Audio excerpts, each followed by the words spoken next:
Hi, welcome to Give Me the Bible, where God's Word speaks for itself.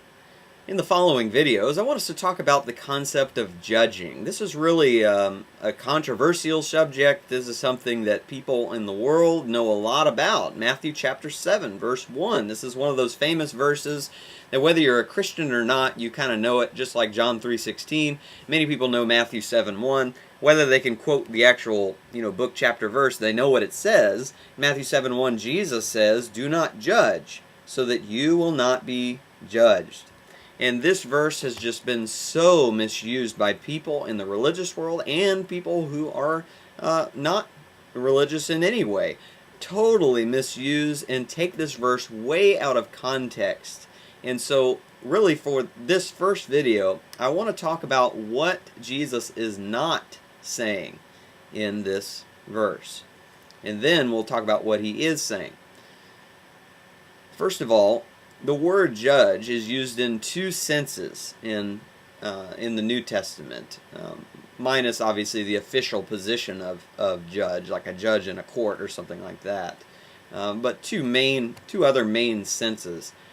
Well, first is that of discernment. Okay, to judge is to discern or to make a decision. You make a judgment about something. So, for instance, from a life example, if you want to get 8 hours of sleep, you need to make a judgment. You need to discern when you need to go to bed and when you need to get up in order to get that 8 hours of sleep. You have to make a judgment about that. Jesus is not telling us that we are not allowed to ever discern anything. When he says do not judge, that you will not be judged, he's not saying don't ever make any sort of discernment or decision in your life. Otherwise, a discernment or decision will be made about you in your life. That's not what Jesus is saying. In fact, Jesus encourages us to use our discernment all the time. In fact, look in John chapter 7. All throughout John, Jesus is trying to get people to discern or to make the proper judgment about who he really is, the Son of God. And the problem is a lot of people were misjudging Jesus. They were making the wrong decisions about who he was. Many of them were accusing him of breaking the Sabbath and dishonoring the law of Moses. And Jesus, notice in John 7, he doesn't say, hey, you can't be judging. Don't be judging me. No.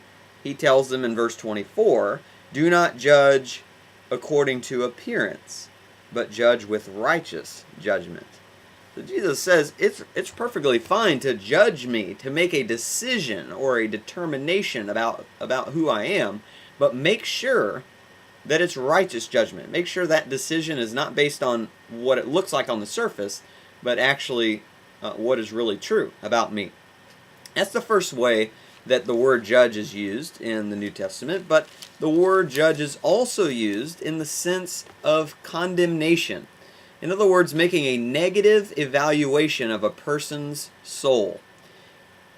And we really need to qualify that, because that's not fully what Jesus is talking about. That's the sense in which he's using the word judge, but we have to consider the context, because Jesus is not saying here that we cannot ever make any negative evaluation of a person's soul, ever.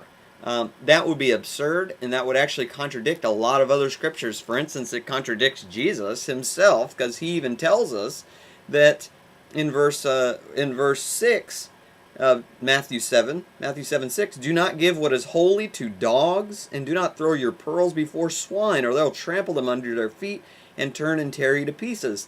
He's telling us, listen, don't waste your time trying to teach people about the good things of God when those people clearly aren't interested, and they're just more interested in trampling the word and good things, and so don't give that to them. Well, guess what? In order for us to determine that, we're going to have to make an evaluation of that person's soul. And Jesus actually uses some harsh language to describe those people. They're dogs and they're pigs. And Jesus is saying we're going to have to make that judgment for ourselves, whether a person is a dog or a pig.